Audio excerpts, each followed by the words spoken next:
Hi, this is Makoto, and you're listening now to my first poem I've ever written since school, you can say. But this is not just a little random thing. This poem is the base for a music piece I wanna create.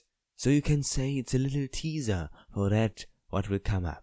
Because it took some time to finish the whole thing, because it's my first time to do it, I thought I will put now out only the poem that was read by Lucidas van Raven. I would say with not further ado, here is my little poem, A Rainy Day.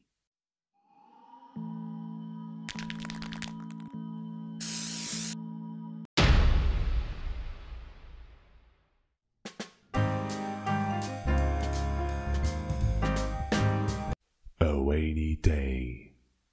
It can bring life and death. It makes us sometimes feeling sad. It can be gentle coming down, or let the people slowly drown. Sometimes it comes not alone, then loud thunder, lightning, and storm are shown. But also sunshine and rainbows can be seen, when some clouds go away and the sky went clean. For me, rain is not just sad and grey. I say always, it was a beautiful rainy day.